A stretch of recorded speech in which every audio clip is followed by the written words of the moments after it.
Greetings viewers and subscribers. So, in our journey today, we are still in Montego Bay, in the parish of St. James. We are heading to the Donald Sangster International Airport. Sit back, relax, and drive with me. Now, we played this voice note a few weeks ago. We are gonna play it again. Here goes. Yeah, fam. Respect, man. Cause I say,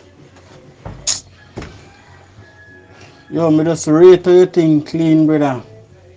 You can understand everything. No heap of gutter language and street slang no in your thing. Understand it, man. I would like you. See when me there work with you and me make.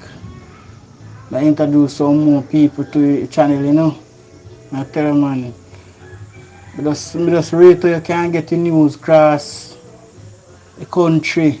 I don't know how you do it, but me I tell you, say, you're good, man. Like how your thing set up. You know, and me continue. Me share link with some other people too. And me always like, and you know, they think they may ever look forward to see get new video every day. We rate the thing, man, and I try my best as possible to make it can spread the link so more that other people can get if you subscribe and then sit there too. Cause they do a good thing. Cause TVJ and CVM now really bring them a kind of news to you know, so we don't really know what going on in our country. So when some people say them dislike this video, they don't really understand, cause I don't like them like a crime or a sad story we are bring to you know. It's the fact that you can sit down in your house, anywhere in your comfort zone, and really know what take place. Where CVM and TVJ, no other news station now give you that day. So the fact that we can be aware of what take place in Jamaica, we're happy, and that we are like. We like the fact that we can get free, stay home, or anywhere at work and get the news. So big up yourself, Popeye. King Tut said that. Blessed love. No, the man you just heard. Like he said, his name is King Tut. King Tut has been here with us from day one. Today, Saturday, September 18th, 2021, is King Tut's birthday. King Tut, here is hoping that you have a wonderful day. We are wishing and praying that you live to see lots more. Big up yourself, King Tut. Thanks for the support. Now, that man that you're seeing on your screen, his name is Rashid Anderson. He's from Junction in St. Elizabeth. Yesterday was Rashid's birthday. We missed it, Rashid, but we are hoping that you had a wonderful day yesterday. Your mom, Paula, she had asked us weeks ago to big you up on your birthday yesterday, but we forgot. So, don't blame her, blame us. But we are hoping that you did have a wonderful birthday. At the end of this video, we are gonna play you a voice note. We got this voice note from a subscriber in Hanover. We want you to listen to what she has to say. Stand by for that voice note. It is very, very interesting. We brought you a story yesterday about a man that was taken out in Negril, and we told you that we are going to be updating that story. Stick around. But first up, we are learning that the Montego Bay police, they have taken a man into custody with the seizure of an illegal weapon. This, it took place on Thursday, September 16th, 2021, close to 12 midnight. We are told that the police, they had received some information. As a result, they proceeded to Market Street in Montego Bay in the parish of St. James. On arrival, they saw a man walking along the roadway. This man, he was accosted by the police. He was searched and a Smith & Wesson Springfield 9mm pistol with the serial number intact, affixed with one magazine containing 5 rounds of 9mm cartridges were taken from this man.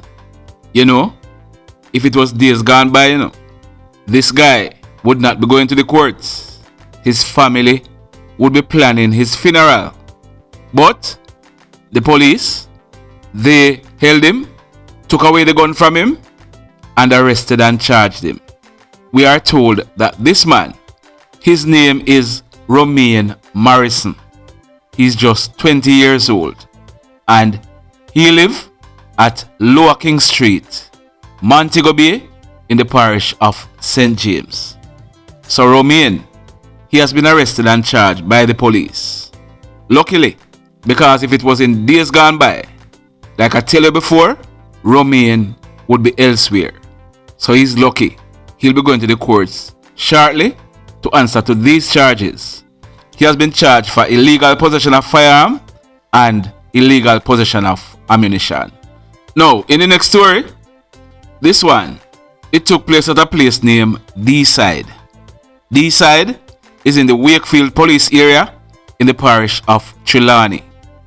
It took place on Friday, September 17th, 2021, early morning, some minutes after 9 o'clock. Now, our information is that a man, he's about 30 years old. He was standing along the D-Side main road when a man, that man, he's popularly known as Diva Brap. He's in his mid-20s. He lives in the same D-Side area. Now it is said that Diva Brap, he confronted this man and told him that he got information that the night before, that man had a dispute with his girlfriend. The man who Diva Brap confronted, we are told that he had a knife. Diva Brap, and seeing this knife, he ran away. So, that man, he got into his car and drove off. Later on, a few moments later, this man, he was driving along the said D-Side main road. We are told that as he reached a bar on the said road, Diva Brap appeared from behind the bar. It is said that Diva Brap, he was now armed with a gun. Diva Brap, he pulled this gun and opened fire at the man who was driving the car. Diva Brap, he then made good his escape. The driver, he drove straight to the police station, the Wakefield police station, where he made a report. Luckily, he was not hit. So Diva Brap, he's now wanted by the Wakefield police for a case of shooting. So, at the time we were recording this video, we hadn't gotten any information that Diva Brap was in custody. So people of Wakefield, people of D-Side, you know Diva Brap or Deva Brap, tell him, but give up himself to the police. He's wanted. In the next incident, no, this one, it took place at a place named Halls Lane. Halls Lane is at Megitop, Montego Bay, in the parish of St. James. It took place on Friday, September 17th, 2021, some minutes after 5 p.m. Our information is that 2 men, they are neighbors. One of them is 19 years old and the other one, he's 60 years old. It so happened that both of them, they were in their yards when we are told that a group of men came up. It is said that the target for these men was the 19-year-old. The hoodlums, they brandished guns and opened fire at the 19-year-old man. They then made good their escape in the area. When the shooting subsided, the 60-year-old man, he received gunshot wounds to his face, whilst the 19-year-old, he received gunshot wounds to his left leg. Both men, they were transported to a nearby hospital where we are told that they are receiving treatment. We are going to be updating this story because it happened just yesterday evening and we are still gathering some more information. So stand by for the update. Now, if you are here, you're watching our video. If you have not yet hit on the like button, hit on it now. If you have not yet subscribed to the channel, we are growing. We are now past 34,000 subscribers. We are heading on to 35,000. Hit on the subscribe button, then hit on the notification bell so that you will be notified as soon as we have uploaded a new video. Grow with us. Now, yesterday we brought you a story. It was about a man named Dennis Ennis. He was popularly called Tompa. He was 56 years old. Not no young boy. Tompa, he was a laborer and he lived at Namprel Road, Negril in Westmoreland. We told you that early Thursday morning, some minutes after 3 a.m., that's Thursday, September 16th, 2021, residents of Namprel Road, they reported hearing loud explosions, sounding like gunshots. As a result, the police were called. On the arrival of the police, Tompa, he was found lying face down. He had gunshot wounds to his head. He was found right in the vicinity of Whitehall Plaza. Whitehall Plaza is next door to the Texaco gas station in Negril in Westmoreland. Tompa, he was taken to the Savlamar Hospital where he was pronounced DEAD. Now, what we are learning about Tompa, because we told you we'll be getting some more information, we are learning that Tompa, he was a cokehead. He was a stocky. Not only was Tompa a stocky, he was also a thief. Tompa has been in Negril for years, over 30 odd years, and since that time, he has been a stocky. It is said that Tompa, he breaks into people's house, break into people's cars, break into people's business place, just to satisfy his drug habits. It is said that someone got tired of Tompa. Tompa, it is said, stole the wrong man things. As a result, he was taken out. Now, we don't condone these types of incidents, but we understand. Saying we understand doesn't mean that we are condoning it. So Tompa, he was taken out because of his drug addiction. Now, like we promised, we are going to play you a voice note that we got from a subscriber who wanted to listen carefully to what this person is saying. At the end of it, drop your comments in the comment section. We also want you to share the video so that the MP that she's talking about can hear exactly what she's saying. I've been working at home for a period of time now and was doing not bad.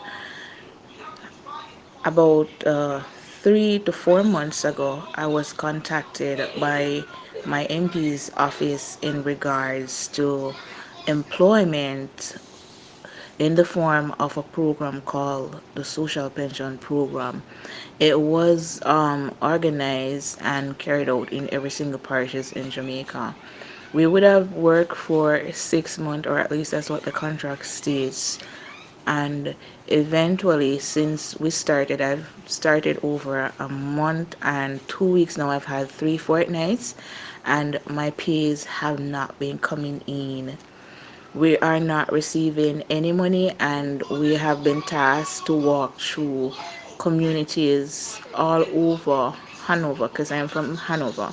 So we're tasked to walk through communities all over Hanover daily, getting to people, communicating information, and collecting information. We are paid $12,000 weekly, 10 they say for the week and 2 for taxi fare. It costs me over $1,000 daily to pay my fare there. Since I've started working, I should have been paid up to over $70,000, something close to $80,000, and thus far I've only collected 30, so I'm still outstanding. And awful lot of money. And I became frustrated. I've been asking in the office, why can't I be paid? The prime minister is doing a lot of things. A lot of money is being given here or there. I am working for mine. So why is it that I haven't been paid? When I make inquiries, I was told by the manager in the office that I am in that the payments will be made, and of course I listened. My coordinator, however, has been making communication back and forth, trying to reach out to whoever is in Kingston to get our payments. But I don't know, I cannot say for him if it's that he wasn't satisfied with the responses that he got. But however, I realized that he sent us a WhatsApp number and told us that we should direct our questions to that number if we had any. So feeling frustrated, I had, I think, 2 or 3 fortnights passed already. With each fortnight, we're supposed to get like what, $24,000, but you see like 5,000, 8,000, or $15,000 come in. So being frustrated and all, because I have bills and my bills are rolling over on me and they're becoming costly because each time I miss, I am charged a fee. And whenever they miss payments, they don't send us payments until the following fortnight. And normally, the following fortnight, when it comes, it normally is short. They are treating us like idiots, and I feel like the public needs to know what is going on, because that is not something good and it is not something that I am comfortable with. So, I think it was a day ago, I went and I took the number from the WhatsApp and I decided to reach out to the person. I called the person and I told the person of my situation, and I asked the person why I wasn't receiving any salary. The person told me that is because I started X date, and I said no, I started Y. She said no, it was X. I said no, it was Y. She said it was X, and I said no, it was Y. It's me. How can you tell me when I started? I'm the one working, so you're working off what I said, and I started on the night. She began saying I was raising my voice at her, I was being disrespectful, she didn't like that, and I shouldn't have that kind of a problem because they're doing us a favor and she has the same payment problem and what have you. I apologized to her earnestly because it was never my intention to call her or make she feel disrespectful. So I apologized to her openly and heartedly and wholeheartedly. She said that was fine and she understand and what have you. And then after that, now this lady went and recommended that I be removed from the program. Removed from the program is one thing, yes, but I'm still concerned about my payments. I need my payments, and I just need this to get out there. People need to see and hear some of these stories, because it's not just me, it's 315 other young Jamaicans all over the entire country. Some people have already even finished their 6 months and still hasn't received full payments. So I would like it if, well, if you can't, I completely understand that, because I realize that your channel is centered around crime stories and stuff like that. But I'd really appreciate if you could get this out there for me. I want them to know that we are concerned, and not only are we concerned, but we have a voice, and I refuse to be shut down for asking for my right. There, nobody tells me that I am disrespectful because I am asking for my money. And not only did she do that, but she dragged my name through the mud from the office in Kingston to wherever she wanted, asking that I be removed because I was being disrespectful. I don't know how I disrespected her. I did not use an explicit. I basically just made my point clear. I told her I wanted my salary and I needed to know why I was short pay. And that was basically it. And now I feel like I'm being penalized, or I feel like my reputation is being damaged simply because I asked the government to give to me what is owed to me. Blessed love, everybody.